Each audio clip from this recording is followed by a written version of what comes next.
अस्सलाम वालेकुम everybody, welcome back. तो गाइस हम हैं यहाँ पे क्लास 10 का गैस पेपर लाए हैं आपके लिए इकोनॉमिक्स का, ठीक है ना। इससे पहले हमने जियोग्राफी का इंपॉर्टेंट गैस पेपर लाया था, जो भी इंपॉर्टेंट क्वेश्चन बन सकते थे हमने वहाँ पे लाने की कोशिश की है। एंड ये हमारा अगला गैस पेपर है और यहाँ पे हम फोकस कर रहे हैं, जो हमारा सब्जेक्ट है वो है इकोनॉमिक्स। किसको फोकस कर रहे हैं? इकोनॉमिक्स में। और हम देखेंगे जो आज से पहले जो प्रीवियस ईयर क्वेश्चन पेपर आ चुके हैं इस पेपर के रिलेटेड, या जो भी क्वेश्चन पूछे जा चुके हैं इस पेपर से, वो यहाँ पे डिस्कस करेंगे। और जो इंपॉर्टेंट आ सकते हैं आगे वाले, वो भी हमने इंक्लूड करने की कोशिश की है। डेफिनेटली अगर हम देखें तो ये सीरीज JK SSB के लिए, बट अगर CBSE के बच्चे इसको देख रहे हैं तो उनके लिए भी काफ़ी बेनिफिशियल रहेगी, ठीक है ना। हमारा टारगेट है मोस्ट इंपॉर्टेंट क्वेश्चन। आगे बढ़ने से पहले जरूर कहेंगे हमारे चैनल को सब्सक्राइब करें और हमारी वीडियो को लाइक और शेयर करें, ठीक है। तो चलिए स्टार्ट करते हैं आज के इस सेशन को। देखो हेडिंग मैंने डाल रखी है, तो हेडिंग से थोड़ा सा देख लेते हैं। हेडिंग क्या होता है? क्लास 10 है, इकोनॉमिक्स है, क्लास 10 एंड साथ में आपको लगेगा यहाँ पे इकोनॉमिक्स, और ये लॉन्ग आंसर टाइप क्वेश्चन है, ठीक है ना। तो मैंने इंटेंशनली यहाँ पे लॉन्ग आंसर रखे हैं। देखो जब आपको लॉन्ग आंसर आएंगे तो उसी से शॉर्ट आंसर बनाए जाते हैं और आप शॉर्ट आंसर भी आराम से कर पाएंगे, इसमें ज़्यादा मसला नहीं होता, ठीक है ना। एंड डेफिनेटली चैनल को सब्सक्राइब करेंगे आप। अच्छा देख लेते हैं क्वेश्चन नंबर फर्स्ट कहता है। क्वेश्चन नंबर फर्स्ट करने से पहले मैं आपको क्वेश्चन नंबर सेकंड थोड़ा सा समझा देते हैं, क्योंकि ये हमारा बेस है, तो इसी से हम स्टार्ट करते हैं, ठीक है ना। क्वेश्चन कहता है what is economy, right and detail the sectors of economy. ये बहुत ही ज़्यादा इंपॉर्टेंट है। देखो आप 10th क्लास में हैं तो आपको पता होना चाहिए इकोनॉमी होता क्या है। इकोनॉमी क्या होता है? असल में ऐसी एक्टिविटी जहाँ से पैसा मिलता है, ऐसी इकोनॉमिक एक्टिविटी जो मनी जनरेट करे, उसको हम क्या बोलेंगे भाई? उसको बोलेंगे हम इकोनॉमी बोलेंगे, ठीक है ना। मिसाल के तौर पर अगर आप मोबाइल बना रहे हो, आप ये काम कर रहे हो, तो आप क्या बोलेंगे? ये आपकी इकोनॉमिक एक्टिविटी हो रही है, ठीक है ना। कोई भी ऐसा काम जिससे आप पैसे कमा रहे हैं तो उसको हम बोलेंगे इकोनॉमी, ठीक है ना। ये इकोनॉमिक एक्टिविटीज़। इतना हो गया क्लियर आपको? अच्छा एक और होता है इकोनॉमिक्स, ECONOMICS। इकोनॉमिक्स और इकोनॉमी में क्या फ़र्क है? याद रखना, इकोनॉमी होता है एक्टिविटी का नाम। इकोनॉमिक एक्टिविटी का मतलब है पैसे जनरेट करना। बस उस एक्टिविटी को पढ़ना कि वो किस तरह जनरेट किए जाते हैं, क्या क्या चीज़ें यहाँ पे इंक्लूड की जाती हैं, ये पूरे सब्जेक्ट को हम बोलते हैं इकोनॉमिक्स। इकोनॉमिक्स असल में एक सब्जेक्ट है और इकोनॉमी एक किस्म की एक्टिविटीज़ है। आई समझ आपको? काम करने का तरीका है। इतना हो गया जिसमें हम पैसे कमाते हैं। याद रखना यहाँ पे इकोनॉमिक्स में always we will focus on money, ठीक है ना। मॉनेटरी वैल्यू यहाँ पे बहुत ज़्यादा मायने रखती है। इतना हो गया क्लियर? ठीक है। अच्छा इकोनॉमी तो आ गया समझ आपको। देखेंगे तो सेक्टर ऑफ इकोनॉमी क्या होता है। अच्छा मैं पहले ये बता देता हूँ, आप अभी 10th क्लास में, तो आपको सिर्फ 3 सेक्टर ऑफ इकोनॉमी पढ़नी है, ठीक है। इसमें क्या आता है? आपको प्राइमरी आ जाता है, आपको प्राइमरी सेक्टर आना है, आपको सेकेंडरी सेक्टर आना है, और then you have to study about the tertiary sector. ये 3 सेक्टर आपको 10th क्लास में पढ़ने हैं। प्राइमरी सेक्टर क्या होता है भाई? ऐसे इकोनॉमिक एक्टिविटी जो हम डायरेक्टली डिपेंड करते हैं किसके ऊपर? लैंड के ऊपर। या ऐसे काम जो हम लैंड के ऊपर डिपेंड करते हैं या लैंड से एक्सट्रैक्ट करते हैं, उस तरह की एक्टिविटीज़ का हम क्या बोलते हैं? उसको बोलते हैं प्राइमरी एक्टिविटीज। मिसाल के तौर पर इसमें आ जाता है एग्रीकल्चर, ठीक है ना, directly depend upon the land. उसके बाद अगर फिशरी की बात करें या कैटल जो होता है ना, ग्रेजिंग की बात करें, पेडेस्ट्रल जो होते हैं, ये जो काम होते हैं ये प्राइमरी एक्टिविटीज में आते हैं। अगर फॉर एग्जाम्पल आपको कहीं पे माइनिंग करनी है, ठीक है ना, माइनिंग करनी है, तो माइनिंग भी एक किस्म की प्राइमरी एक्टिविटीज में ही आ जाएगी। याद रखना ये एग्जाम्पल है, ठीक है ना। तो सेकेंडरी एक्टिविटीज क्या होता है भाई? सेकेंडरी एक्टिविटीज को दूसरा नाम होता है मैन्युफैक्चरिंग। क्या कहते हैं सेकेंडरी को? मैन्युफैक्चरिंग। यहाँ पे इंडस्ट्रीज का कंसेप्ट आता है, ठीक है। अभी क्या किया, मैं अभी एक मिसाल देता हूँ आपको बच्चों। देखो यहाँ पे हमने एक, हमारे पास एक माइन थी, ठीक है ना। यहाँ से हमने आयरन ओर निकाला। क्या निकाला? Iron ore. याद रखना आयरन ओर। अब इस आयरन ओर को हम प्रोसेस करेंगे। क्या करेंगे? हम प्रोसेस करके क्या बनाएंगे? इससे कुछ मटेरियल बनाएंगे। सपोज हमने एक कार बना दी, ठीक है, स्टील और आयरन की हमने कार बना दी, ठीक है ना। ये जो प्रोसेस का काम होता है ना, ये जो काम किया यहाँ पे, इसको हम बोलेंगे सेकेंडरी एक्टिविटी, ठीक है ना। इसको जब हमने निकाला अर्थ से, तो इसको हम बोलेंगे हम प्राइमरी एक्टिविटी, ठीक है ना। आया समझ आपको? तो सेकेंडरी एक्टिविटी का मतलब है कि जो हम काम करते हैं और वहां से कुछ प्रोसेसिंग की जाती है, तो उसको हम क्या बोलते हैं? या मैन्युफैक्चरिंग को हम क्या बोलते हैं? सेकेंडरी एक्टिविटी बोलते हैं, ठीक है ना। जो भी मैन्युफैक्चरिंग होती है वो सेकेंडरी एक्टिविटीज में ही आती हैं। आई होप आपको इतना क्लियर हो गया। आपको जो तीसरा सेक्टर है वो होता है टर्शियरी सेक्टर। बच्चों क्या होता है वो? टर्शियरी सेक्टर होता है। अच्छा टर्शियरी सेक्टर को कभी कभी कहते हैं सर्विस सेक्टर। क्या कहते हैं बच्चे? Service sector. जो आपको सर्विस, आप क्या करते हैं? किसी को सर्विस प्रोवाइड करते हैं और बदले में आपको पैसा मिलता है। याद रखना यहाँ पे मेन मुद्दा पैसों का, भाई आपको पैसे कमाने हैं, ठीक है ना। सर्विस सेक्टर में आप कुछ बना कर नहीं दे रहे हैं, बट एक किस्म की आप सर्विस प्रोवाइड कर रहे हैं एंड उसके बदले में आपको वहां से मनी दी जा रही है, मॉनेटरी वैल्यू आपको दी जा रही है, ठीक है। मिसाल के तौर पर अगर मैं क्या बोलूँ आपको, आप किसी जगह पे पढ़ाते हैं, ठीक है ना, आप स्टडी या टीचर है एक किस्म के, ठीक है। टीचर तो एक किस्म का क्या है था, वो भी एक सर्विस प्रोवाइड करता है। डॉक्टर भी एक किस्म का सर्विस प्रोवाइड करता है, ठीक है ना।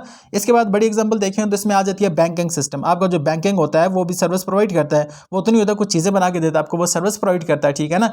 एंड इसके बाद अगर हम देखें, इसके बाद आ जाता है ट्रांसपोर्ट एंड कम्युनिकेशन। अगर कम्युनिकेशन की बात करें, आप कुछ चीज़ देख रहे हो, फॉर एग्जाम्पल आप ब्राउजिंग कर रहे हो, ठीक है ना, आपको इंटरनेट डेटा मिलता है, ठीक है ना।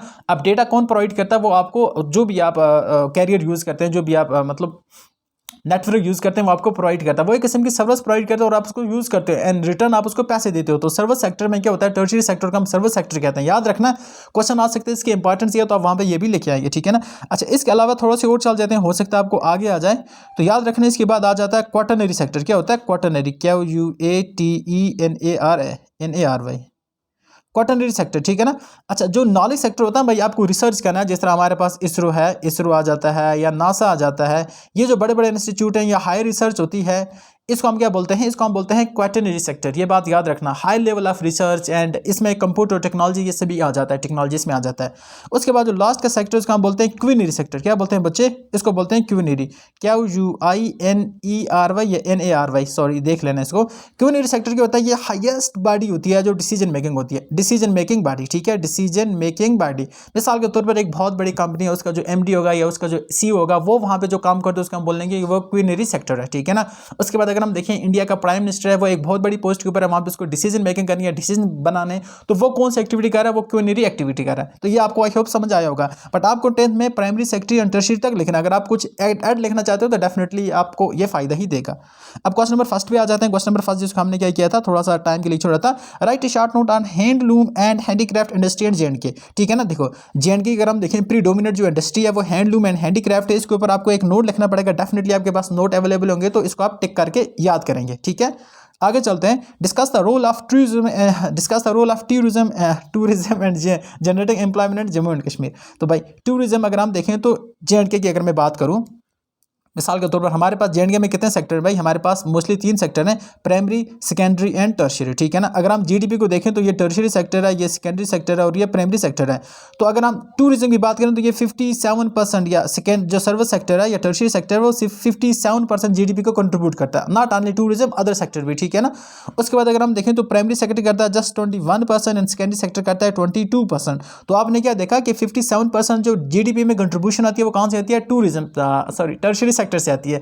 और टर्शियरी सेक्टर का जो सबसे बड़ा सेक्टर है JNK में वो टूरिज्म है, ये बात याद रखना, ठीक है ना। तो इसका क्या रोल रहने वाला आप अच्छी तरह से लिखेंगे।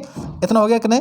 अगर आ सकता है कि एम्प्लॉयमेंट सबसे ज्यादा कौन प्रोवाइड करता है, याद रखना प्राइमरी सेक्टर जो है ना वो 80% अप टू 80% तक एम्प्लॉयमेंट प्रोवाइड करता है JNK के अंदर। है ये अलग मुद्दा है। हमारा क्वेश्चन है यहाँ पे टर्शियरी सेक्टर में टूरिज्म के ऊपर आपको एक मुख्तसर सा नोट लिखना है एंड आप अच्छी तरह से इसको लिखिए, जितना आपको आता है तो आपको बहुत ज्यादा ये हेल्प करेगा, ठीक है। और टूरिज्म जियोग्राफी भी होती है, उसके ऊपर अभी तो नहीं जाएंगे। क्वेश्चन क्या था, describe the main minerals found in JNK। आपको बताना है कि JNK के अंदर जो मेन मिनरल्स है आपको वो बताना है। अच्छा, आपने रिसेंटली सुना होगा कि जम्मू के अंदर लिथियम के भंडार मिले हैं, ठीक है ना। लिथियम बहुत ही, इसको कहते हैं गोल्ड किस्म का, ठीक है, बहुत ही बड़ा हीरा होता है। और जो आपकी लिथियम बैटरीज आती हैं या जो भी आप आजकल देखें तो जो ऑटोमेटिक चीज़ें चल रही है, या जब देखें तो एनवायरमेंटल फ्रेंडली चीज़ें को यूज़ किया जा रहा है, जिसमें रिन्यूएबल एनर्जी आ जाती है जो एनवायरमेंट को पोल्यूट नहीं करती, उसमें एक लिथियम बैटरी भी आ जाती है, ठीक है ना। अब ये लिथियम बैटरी का भंडार कहाँ से मिला, हमें जम्मू साइड मुपुटू बिमो रियासी से मिला है। प्रिसाइज की बात करें जम्मू के अंदर ही मिला है, इन शॉर्ट आप ले लो। तो इसमें बहुत ज़्यादा फायदा गया। और मिनरल क्या हो सकता है यहाँ पे, आप देखो यूरेनियम, अगर देखें तो यूरेनियम लद्दाख वाले साइड मिलता है। अगर आप देखो JNK के अंदर में एंथ्रासाइट कोयल मिलता है, बाकी आयरन मिलता है, यहाँ पे कॉपर मिलता है, बट कम मिकदार में मिलता है। आपको पता होना चाहिए कहाँ कहाँ पे मिलता है। इसके ऊपर आप लिखोगे अच्छी तरह से, नोट आप देखोगे, आप अपने नोट अच्छी तरह से चेक करेंगे और ये क्वेश्चन आ सकते हैं, ठीक है ना। एक्सप्लेन द क्या कहते हैं, hurdles and economic development of JNK। आपको बताना है कि hurdles and economic development of JNK। तो इसमें सबसे बड़ा हर्डल अगर हम देखें तो वो क्या है, देखो हमारे पास कुछ पर्टिकुलर रॉ मटेरियल हैं। जिस तरह हमारे पास यहाँ पे फ्रूट इंडस्ट्री हो सकती है, लेकिन वो यहाँ पे नहीं है, उसके भी बहुत ज़्यादा इकोनॉमिक, उसके भी बहुत ज़्यादा कारण हम यहाँ पे डिस्कस करेंगे। कुछ इंडस्ट्री यहाँ पे नहीं हो सकती, जिस तरह आयरन एंड स्टील इंडस्ट्री की बात करें, आयरन एंड स्टील इंडस्ट्री यहाँ पे नहीं हो सकती क्योंकि भाई यहाँ पे उतना रॉ मटेरियल नहीं है, ठीक है ना। अब जिस कंट्री के पास आयरन एंड स्टील या जिस स्टेट के पास आयरन एंड स्टील इंडस्ट्री नहीं है तो वो डेफिनेटली वो डाउन पे रहने वाले, वो बैक रहने वाली, मतलब वो गरीब रहेगी, ठीक है ना।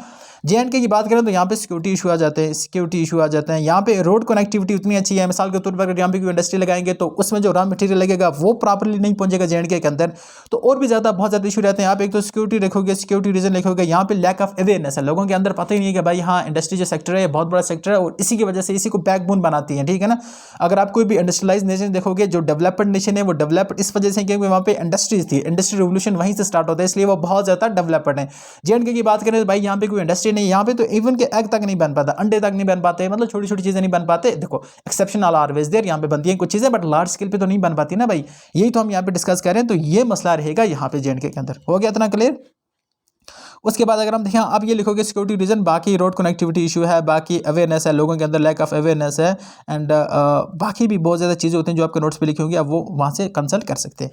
इंपॉर्टेंट क्वेश्चन है कि राइट डाउन दो, हाँ ए पार्ट में क्या है आपको places of tourist destination J and के। अच्छा टूरिस्ट यहाँ पे कहाँ पे आते हैं आपको ये सबसे ज़्यादा पता होना चाहिए, ठीक है ना। जिस तरह जो भी गार्डन है आपको, निशाद गार्डन है, शालीमार है, हारवन है, मुगल गार्डन है, उसके बाद द टुलिप गार्डन है, उसके बाद परी महल है, उसके बाद सोनामर्ग, उसके बाद गुलमर्ग एंड उसके बाद पहलगाम। ये जो भी जगह आपको लिखना पड़ेगा, ठीक है ना।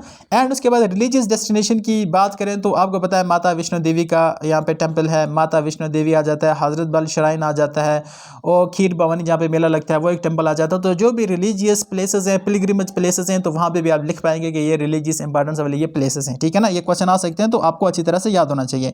अगला क्वेश्चन है explain the economics importance of primary, secondary and tertiary sector. तो ये हमारा लास्ट का क्वेश्चन है, तो देख लो कहता है कि economic importance of primary, secondary and tertiary sector. आपको ये भी लिखना पड़ेगा कि इसकी क्या क्या इंपॉर्टेंस है। अभी मैंने कुछ थोड़ा बहुत बताया था, लेकिन ये पर्टिकुलर यहाँ पे जेएंडके के बारे में। तो जेएंडके में जो सबसे ज़्यादा चल रहा है वो टर्शियरी सेक्टर चल रहा है, जिसमें 57% कंट्रीब्यूशन है जीडीपी को।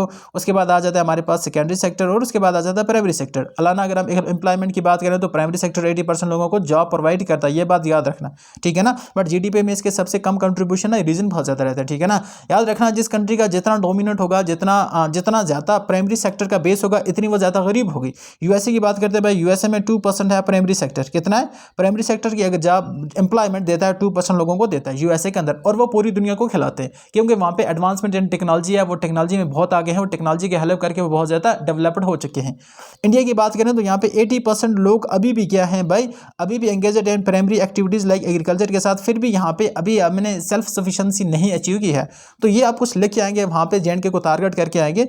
तो ये था ओवरऑल आपका इकोनॉमी का बहुत ही important question paper session. I hope आपको ये गेस्ट पेपर थोड़ा सा बेहतर लगा होगा। अगर आपको अच्छा लगा तो हमारी वीडियो को जरूर लाइक करें, चैनल को सब्सक्राइब करें और अपने फ्रेंड के साथ शेयर करें। तो थैंक यू, मिलते हैं किसी और वीडियो में। अल्लाह हाफ़िज़।